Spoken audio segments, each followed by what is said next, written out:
السلام عليكم ورحمة الله وبركاته وإذن سلام أصحاب تيفي إلى في عنتنا الجنية فضلا مقال كان لدعوة حسين وانين أنا إذا عداس تجي كرين كلسوني داس أبود داس إنجليز كأن فلاي أساس أقونين ما أود إنه تقو هلا وأفكس كل دفاعه واحد وشيء أساس الصومالي وغيره دين ينقلوا لسه تاجين يا هماشة دتك أقول الدين تأفلقادي دقق أفلقادي حسين هذا كوكا أو دتك جالسيو ومدة الصوماليات أنا كريمة ومدة الصوماليات جالسيس ديمقراطي وحتى أنت وقال مريكان كانوا كونوا شهي دل كان كوجعان هايو مد ضعيفة أسكتها هو تبكي الله شرعي وقبان كرو هذا نساس تهاي فدقا سكت هذا أود لهذا أوروسيا أن أنت وحرت تشيك أنا السوعي كيفكم من هاي أنا ما يشرب أتقن هذا لنا نداء هذا لا هذا هي قلدا قش دنبيا قش أرد دعوتك محكمتك وأتقن شرعي دل كان هذا أقول نشك waayahay gabagabadii aan ku sii siganayna marka waxaan rabaa inaan idin kala laba daqiiqo siino aad soo gabagabaysaan laakiin waxaan rabaa arrin soo noqnoqotay in aan hoosta ka xariiqno arrinta ku saabsan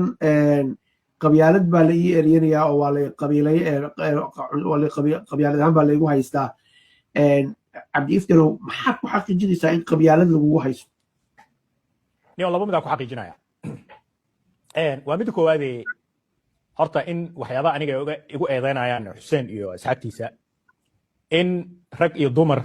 ayaga ka ag dhow qaraabo ahaan kiiskaas ay ku jiraan hadda waataan cumar fatax ka hadlay waxaan rabaa inaan mar kale xuso gabadha caanka ah ee Soomaaliyeed anigana aan taageero Ilhaan Cumar mar la weydiiyey masaajidadii iyo qoomuluudkii isku dhacay oo xoogaa wax ka dhex tafteen jawaabteedu waxay ahayd waxaa ummad Soomaaliyeed oo aqriyo waxay tiri I don't understand why our Muslim brothers wanted to marginalize other marginalized communities LGBTQ waxay tiri waa fahmi la ahay sababta dadkeena muslimiinta ah iyo masaajidada aan u marginalize gareeno aan u dhibno dadkan kale ee ayagana marginalized ka ah oo tabarta yar ee dhibaatada haysato LGBT waxay isku xireysaa in waxay leedahay gacanta asqabsan oo sababta masaajidada ay u diidiyeen qeymadoodka waxay tahay haye yaa saxan labadan midka saxana laga rabaa commenti ku soo qor insha Allah muuqaalka noo sheegay meel fog noo gaarsiin insha Allah